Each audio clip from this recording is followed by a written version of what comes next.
ఏపీలో కూటమి ప్రభుత్వం ఏడాది పాలన పూర్తి చేసుకుంది. తాజాగా రెండో ఏడాదిలోకి అడుగుపెట్టింది. ఈ సందర్భంగా గతేడాది ఎన్నికల్లో ప్రజలు ఇచ్చిన తీర్పును కూటమి సర్కార్ సద్వినియోగం చేసుకుందా లేక చతికిల పడిపోతుందా అన్న దానిపై పలు సర్వేలు వచ్చాయి. వీటిలో ప్రభుత్వ పనితీరు నుంచి మంచి మార్కులే పడుతున్నా ఎమ్మెల్యేల పనితీరుపై మాత్రం జనం పెదవి పిరుస్తున్నారు.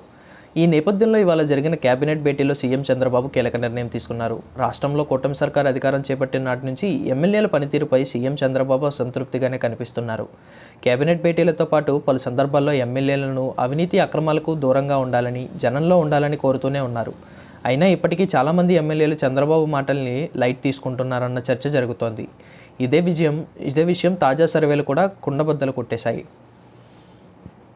ఈ నేపథ్యంలో ఇవాళ కేబినెట్ భేటీలో కూటమి ఏడాది పాలనపై మరోసారి మంత్రులతో చర్చించిన చంద్రబాబు అనంతరం కీలక నిర్ణయం ప్రకటించారు.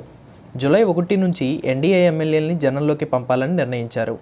ఈ మేరకు కూటమి సర్కార్ ఏడాది పాలన విజయాల్ని జనంలోకి తీసుకువెళ్లి వివరించాలని వారు కోరబోతున్నారు.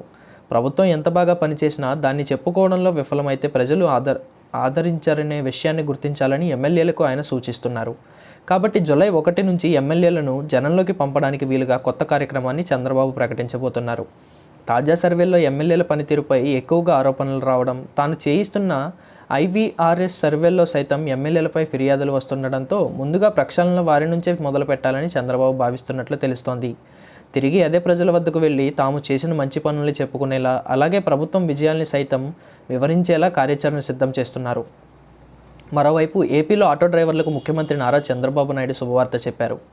గతంలో వైసీపీ ప్రభుత్వ హయాంలో 5 ఏళ్ల పాటు వాహన మిత్ర పేరుతో ఆటో డ్రైవర్లకు ఏడాదికి 10,000 చొప్పున సాయం అందించేవారు. జగన్ నవరత్నాల హామీ అమలులో భాగంగా ఇలా వచ్చే 10,000 రూపాయలతో వారు ఆటోలకు చిన్న రిపేర్లు, ఇన్సూరెన్స్ తీసుకోవడం వంటివి చేసేవారు. కానీ కూటమి ప్రభుత్వం వచ్చాక వారికి ఈ సాయం నిలిచిపోయింది. ఈ నేపథ్యంలో చంద్రబాబు సర్కార్ కీలక నిర్ణయం తీసుకుంది.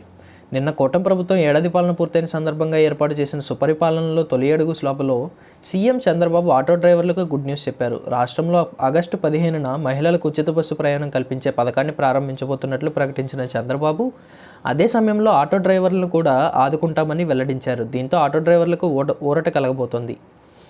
ఆగస్టు 15 నుంచి మహిళలకు ఉచిత బస్సు ప్రయాణం పథకం అమలు చేయనున్న నేపథ్యంలో తమకు ఇబ్బందులు ఉంటాయని ఆటో డ్రైవర్లు ఆందోళన వ్యక్తం చేస్తున్నారని సీఎం చంద్రబాబు తెలిపారు. దీంతో వారికి కూడా అదే రోజు సాయం అందిస్తామని చంద్రబాబు ప్రకటించారు.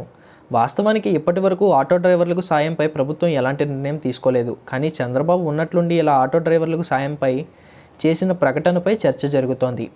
గతంలో వైసీపీ ప్రభుత్వంలో ఆటో డ్రైవర్లకు ఏడాదికి 10,000 రూపాయలు సాయంగా ఇచ్చిన నేపథ్యంలో ఇప్పుడు చంద్రబాబు కూడా దానికి పేరు మార్చి అదే మొత్తం ఇస్తారా లేక అంతకన్నా ఎక్కువే ఇస్తారా అన్నది చూడాల్సి ఉంది. అప్పట్లో అందిన 10,000 ఇచ్చినా చాలని ఆటో డ్రైవర్లు చెబుతున్నారు.